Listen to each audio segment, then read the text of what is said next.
Oh, baby. Brooklyn Nets basketball is back. Preseason game number 1 is in the books. We're talking about Ben Simmons' debut, how he fits with Kevin Durant and Kyrie Irving on the court. And gosh darn it, just being elated that there is basketball back in Brooklyn. All coming up next. You are Locked On Nets, your daily Brooklyn Nets podcast. Part of the Locked On Podcast Network, your team every day.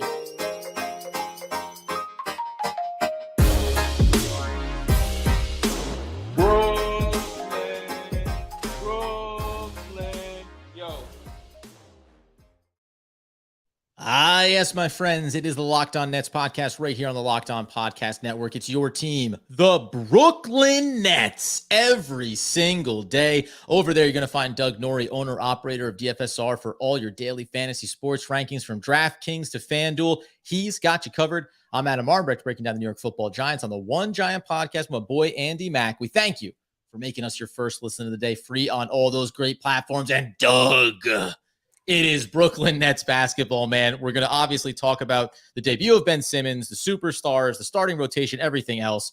But I'm jacked up, my friend, if you cannot tell already.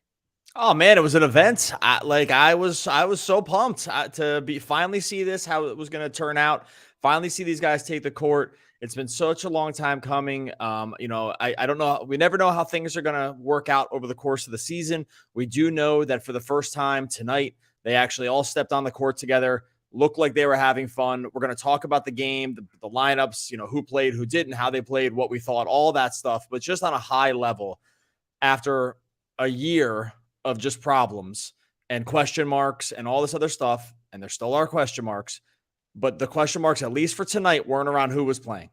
They threw their best team out there that they think they're going to play with. I think there's a lot to take away, even from a preseason game, just on a high level. And at least for one night here, like after such a long period of turmoil for the Nets, we got to see what these guys can look like together and sort of start dreaming on the upside. You better believe it. It took on, obviously, the Philadelphia 76ers. This is a game that had no Joel Embiid, no James Harden. Guess what? Nobody cares on this particular podcast because that's not what it's about. We welcome everybody in as well over on YouTube. And I'll tell you what else we don't care about. Cash, they look rusty out there. Ain't nobody care about that, man. We're going to talk. This is just about basketball being back. And I'll say too, unlike other sports, and this episode is going to be about the big three, about the starting unit. And we're going to come back in tomorrow and break down the second half of this game, essentially 127-108. The Nets fall, if that matters for you. But unlike other sports, when a game tips off in the NBA, preseason or not, it's basketball. There's no soft version of it. There could be harder fouls or things like that, but everybody's trying to get the job done. Everyone's looking to work on their game. That I think is what is awesome about preseason basketball. It started. The season has started for me. I'm fully in now. Yeah, and I think that, like we said, I think there are things that we can already start taking away for what we can sort of project out on. Was the game perfectly played by the Nets? Of course not.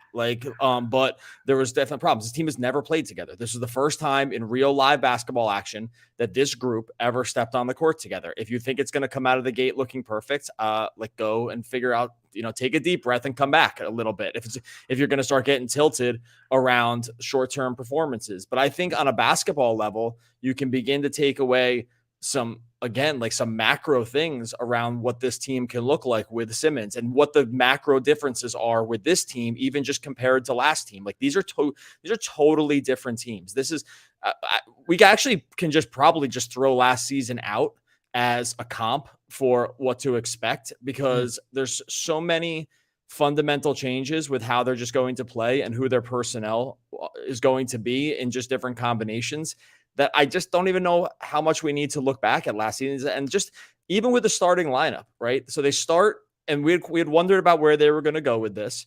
We wondered where, who was going to start, if it was going to be Rose O'Neal. It's Simmons, Kyrie, Durant, Joe Harris starts, and Nick Claxton. Yep. And I think, when you saw that, one, were you encouraged about sort of that Harris was with this group? And two, what did you think about how it sort of began to gel together or not as that 5-man group? Because I think we can feel pretty confident now that first game of the season, that's going to be their starting lineup. Yeah, and there's some thoughts I have around Joe Harris specifically being out there and how he looks. Remember, coming back from that ankle injury, multiple ankle surgeries in the offseason. So we'll get to him. But yeah, you have to be confident because it obviously starts with Ben Simmons. He's the guy we haven't seen in a Nets uniform. And to your point, the impact that he has on both ends of the floor and the function of this team is unlike anything that we saw at any point since getting Kyrie Irving and since getting Kevin Durant. I Again, plenty to work on, but you've got to love the fact that Ben Simmons did absolutely everything, if you search in the recesses of your mind, that he was capable of doing pre Philadelphia, pre back injury and everything else. You always talk about absence, makes you kind of forget what that player is capable of. He did it all. He did it all. He did it on both ends of the floor. The stat line isn't going to tell you how good it could be during the regular season. And do you want to start offensively or defensively? Where do you think it mattered most in this preseason sample, Ben Simmons' impact?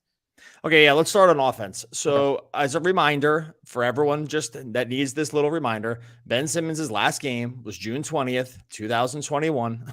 Like, it's been a long time since he's played, 15 months since he stepped on for like real live NBA speed basketball action, right? Yep. Just start there. Like, he has not played in 15 months. He's walking out there with an all new group. I think what you saw from him tonight was basically one, he looked fully healthy. Yes. I don't think he was even playing at full speed to start, but let's start on the offensive end for him. It's very clear already that he is he's not Harden by any stretch of the imagination. But what the Nets have missed in their offense, and we saw this so much in the Celtics series, especially, was they had no connector on offense between Kyrie and KD. They had no one to sort of put things together. They had no one to one, find open shooters, two, run two-man actions where they could, again, find open shooters, three, see the court in a way where he can see over most defenders or see through lanes that they just haven't had a guy since Harden that could even do it at all. Like, Harden obviously is like next level at that stuff. Simmons is in that range. He's just totally different. And you already saw it. Like, they had so many good looks on offense in the first quarter. I know there's no Embiid, no Harden. It doesn't matter. We're just talking about a team that's just starting to play together for the first time. He ended up having 5 assists. He could have easily had 8. He had a couple like just next level reads. One was to Royce O'Neal for a 3-pointer. Another was to Harris in the corner. He had 2 that didn't go down on wide open looks. They just haven't had that guy on offense since Harden left at all. And they not even at all. They didn't have anyone even close. Like, and it stagnated their offense to such a degree that, it was easy to blame coaching. And I think that, they didn't do themselves any favors there, but they just didn't even have anyone with the requisite skill set to be able to do these things together. So do these things at all. So I just think even starting there, it was just a reminder of what he could already do. We already knew this about him, that he was this kind of player. And if this is an approximation of what they're going to get on offense, there are going to be nights where those shots are going down and the Nets are going to absolutely blitz teams. We'll talk about the defense here in a second, but do you agree with that? Like, on the offensive piece? And look, hey, I get it. They lost. Like, they didn't make a lot of their shots. You can take things. Here's a little just tutorial for people here. Here we go, Doug. You are allowed to make. I like this preseason game number 1. Listen up, folks. Well, no, you're allowed to make judgments if the ball doesn't go in the basket. Like, yes. You are allowed to figure things out about basketball by not just using the ball going through the hoop as the ultimate judge and referendum on whether something went correctly. If you do that, you are missing the forest for the trees in a big way. I don't know what else to tell you. And I think if you just think about it at that level, you saw a lot here from Simmons. Yeah. And what I liked offensively from Simmons, you mentioned it about being a connector, and given the fact that he is effectively, he can play a point forward for you. He can play at the 5. He did do that at times here in this game. The ball movement through the paint, I think, was the big takeaway for me, right? Because when you think about, obviously, if you played small ball and Kevin Durant is at the 5, that looks a certain way or looked a certain way last season. But Ben Simmons being able to rebound, work in transition, drive into the paint, and then, unlike any other player they've had of that size and that skill set, say, oh, I can do anything from here. I can drive the basket and look to draw a foul. I can also make the connecting pass. And I think those 2-man games that you mentioned as well, like, that's the thing that I want to see evolve here for the highest guys, the 3, and also the starting unit overall, because the trickle down that we can get into here, is how it benefited a guy like Nicholas Claxton in that starting unit. That was a big question too. How are these guys going to function and play together? I think the baby sample size offensively saw a lot of things to like. Here in a second, when we talk about defense, I think there are a lot of things to love about what this is going to look like with Simmons in there.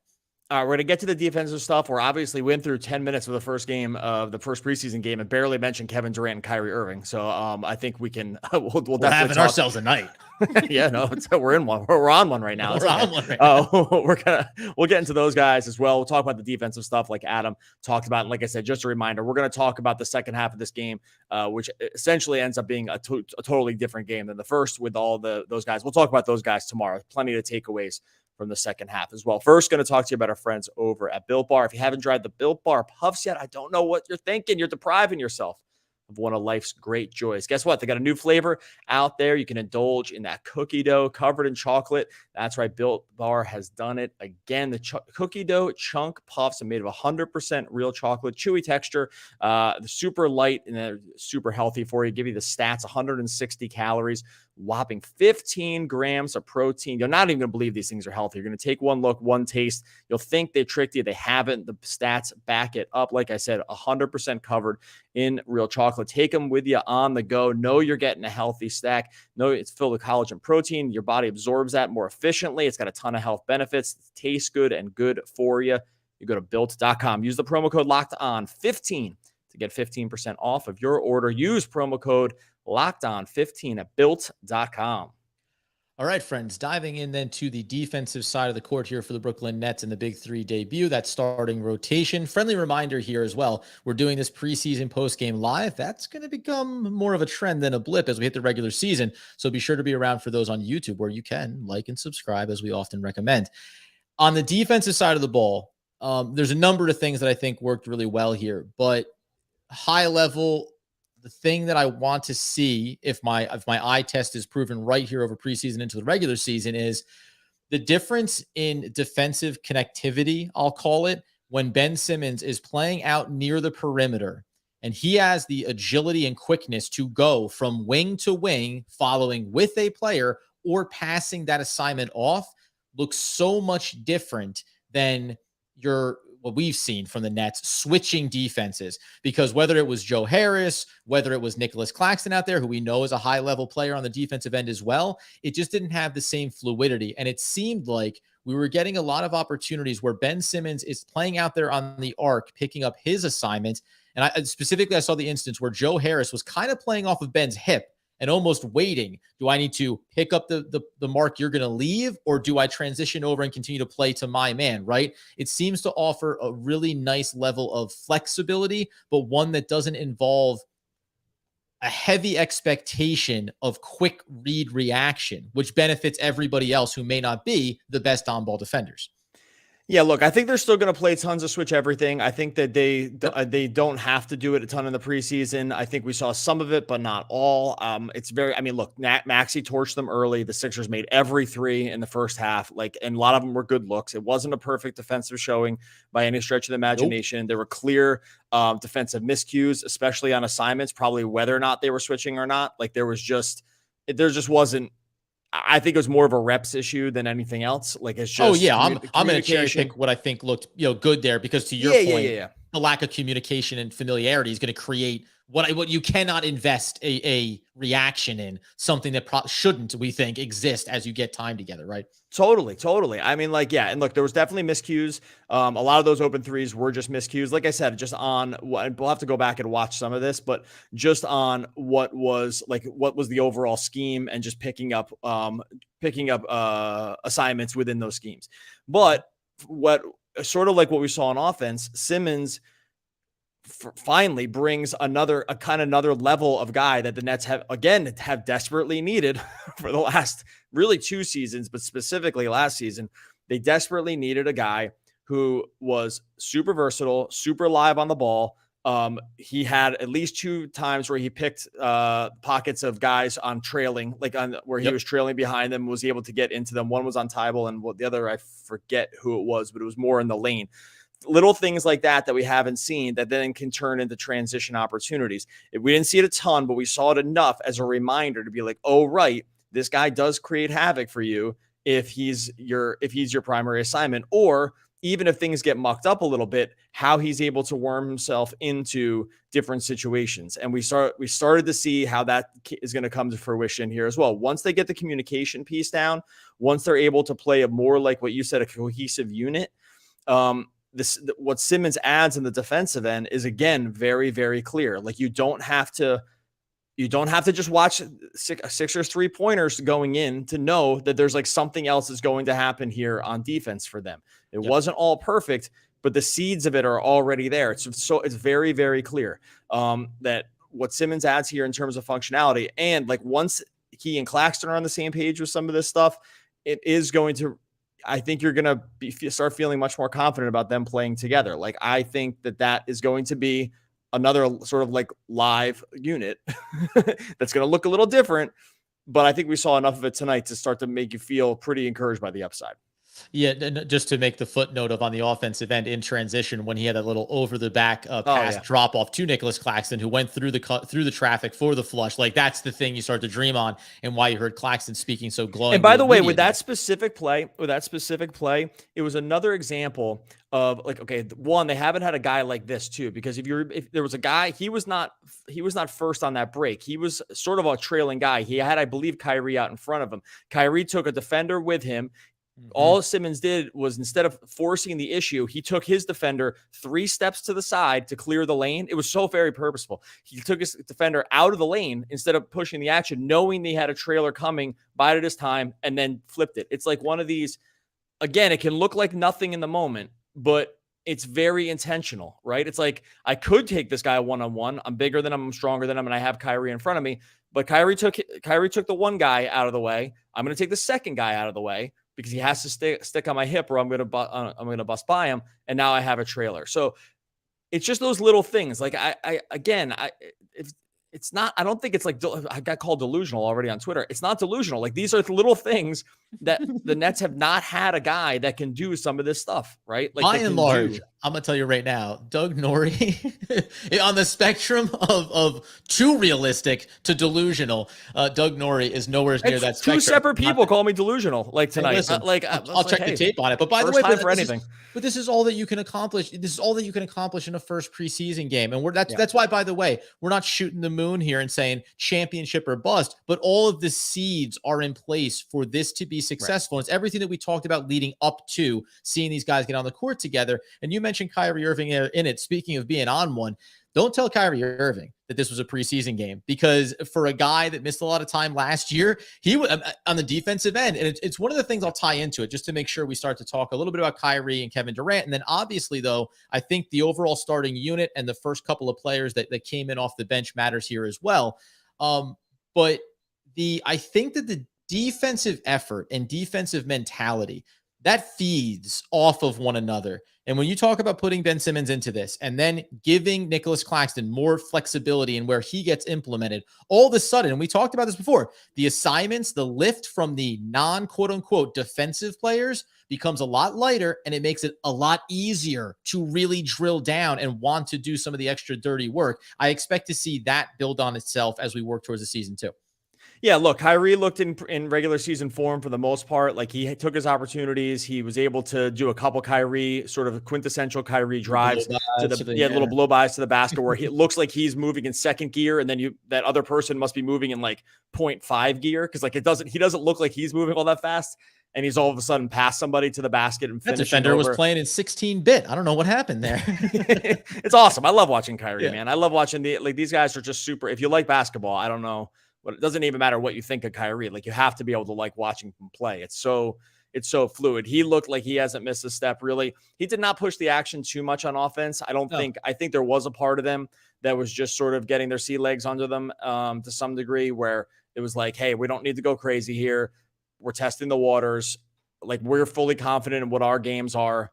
We need not worry about winning this game. Like, I think that was clear. And at the other, that was actually kind of on offense. And like I said, they just missed a ton of open shots too. But on defense, I agree with you that there is a tone set that I think we're going to continue to see come over. And look, and for Kyrie too, he's always given max effort on defense. I thought he's undersized. Like I know you're not saying that, but he's always been a close to max effort guy in defense. He makes a lot out of a little with his stature and size.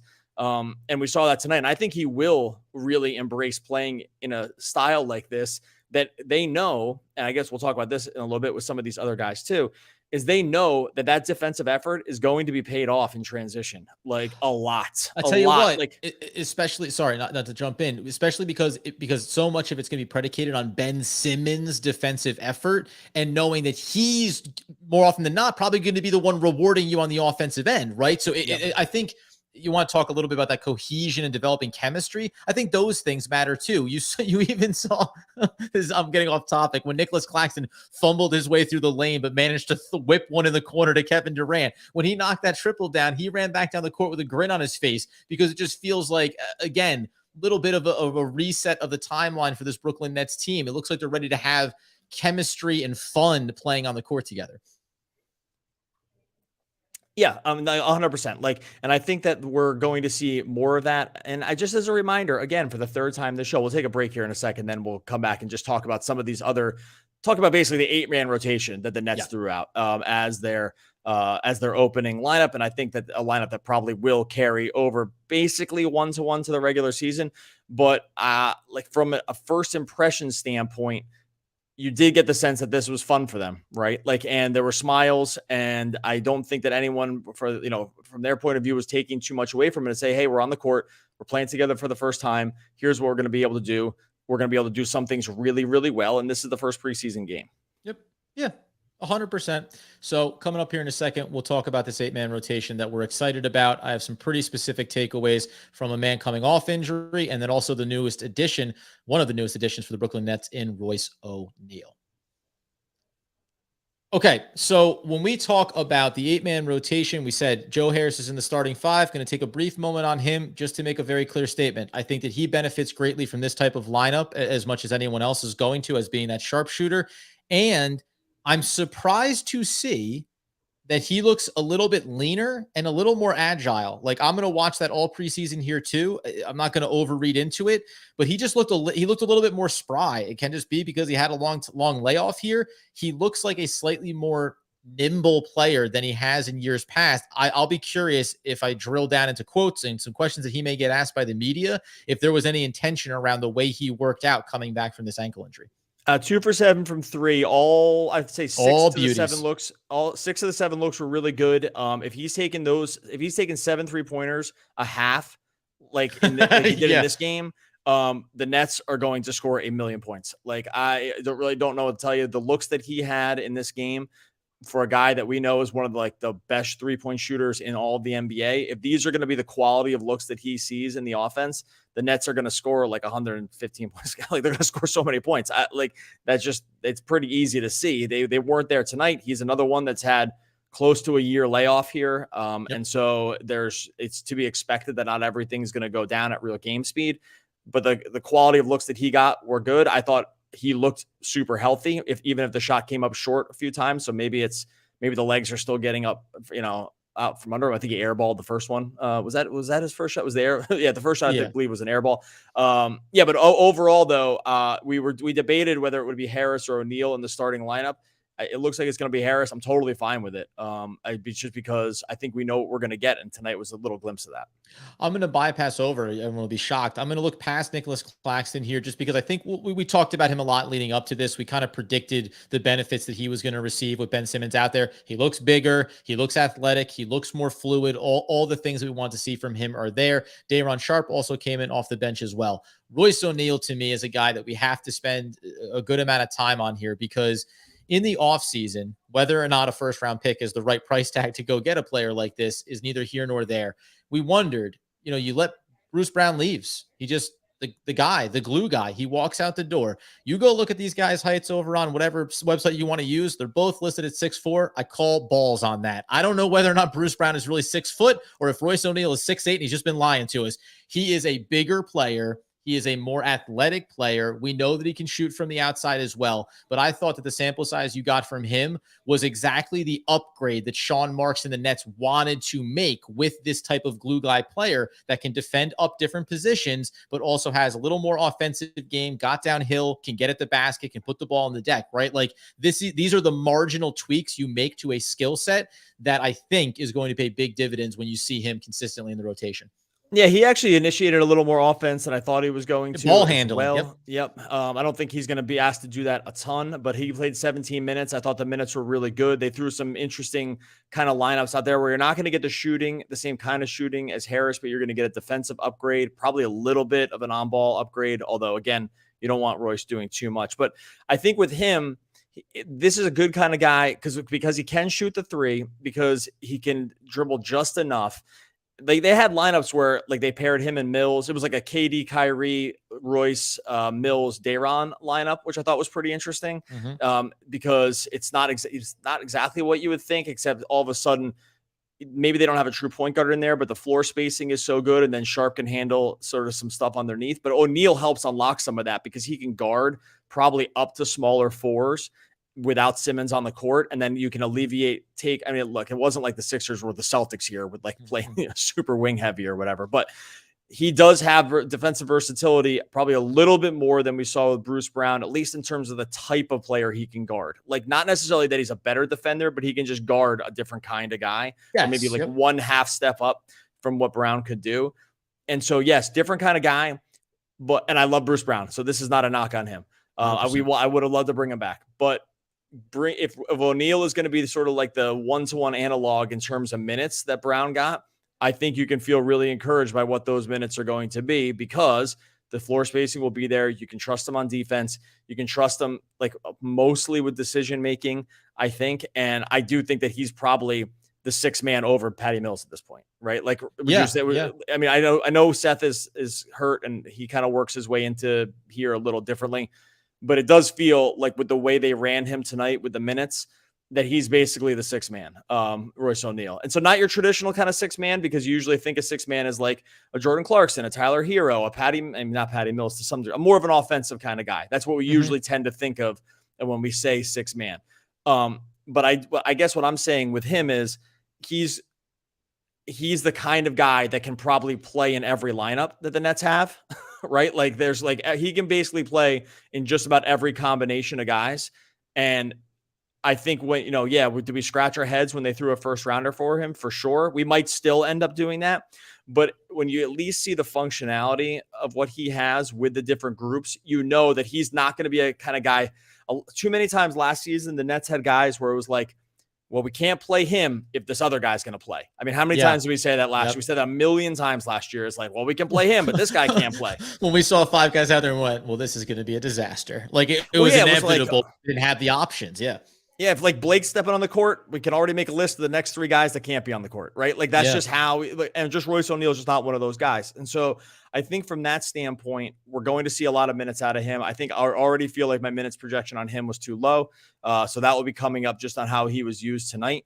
And I think that's going to be warranted when we see him playing, 25, 26 minutes a night, maybe more off the bench.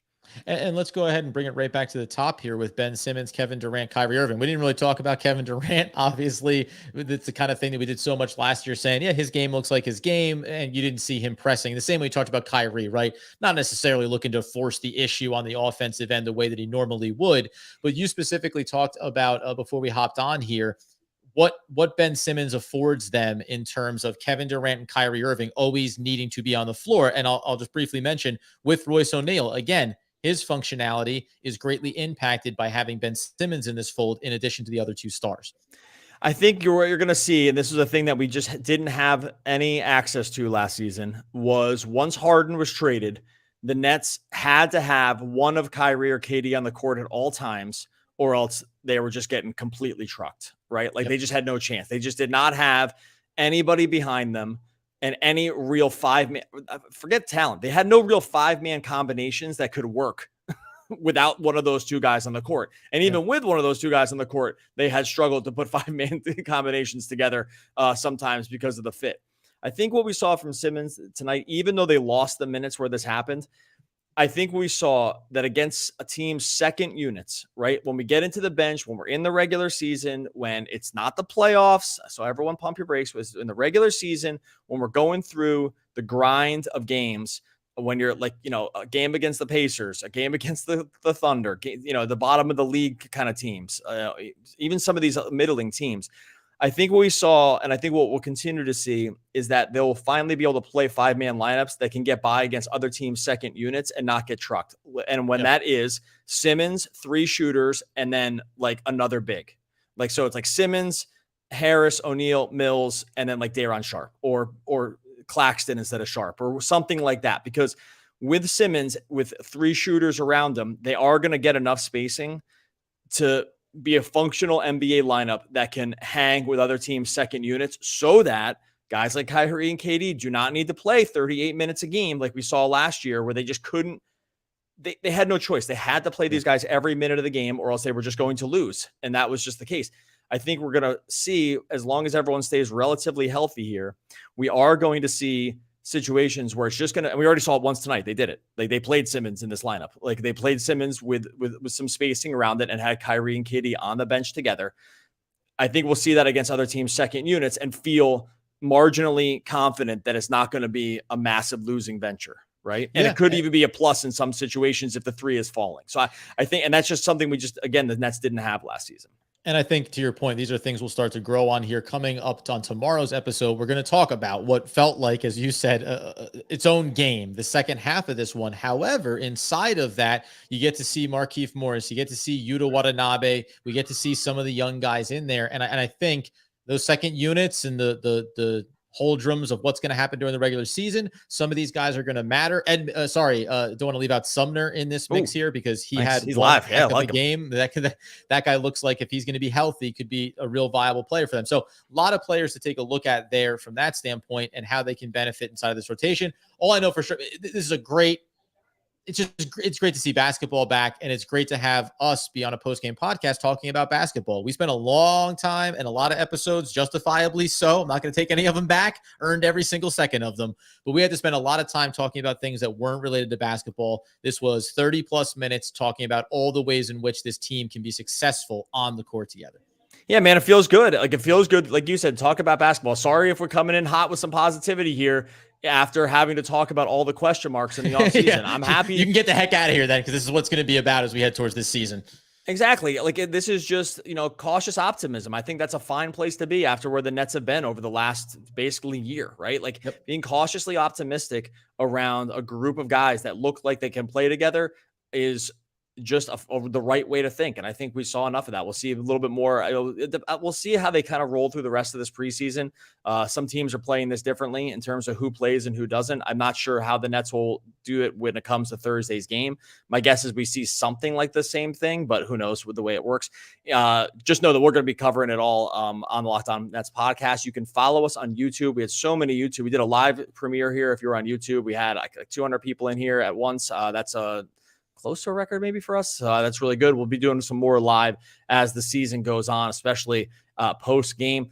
So make sure you subscribe to Locked On Nets YouTube. Make sure you subscribe wherever you listen to podcasts, Spotify, iTunes, free and available. The show's free everywhere. We've seen a massive jump in everyone that's following along. We're really, really appreciative. And like Adam said, super appreciative of just being able to talk basketball again. You better believe it, guys. And I heard that as they went off the court after this game, you could hear Ben Simmons, Kyrie Irving, Kevin Durant singing, and we're the 3 best friends that anybody could have. Yes, we're the 3 best friends that anyone could have, and we'll never, ever, ever, ever, ever leave each other. That is Zach Galifianakis. Oh, that's Alan. That's Alan, baby. I couldn't get the name. Thank you so much. That's Alan, baby. The 3 best friends that anyone. All right. We'll be back again talking. One of the all-time great American poets. We'll be back again tomorrow talking more Brooklyn Nets basketball.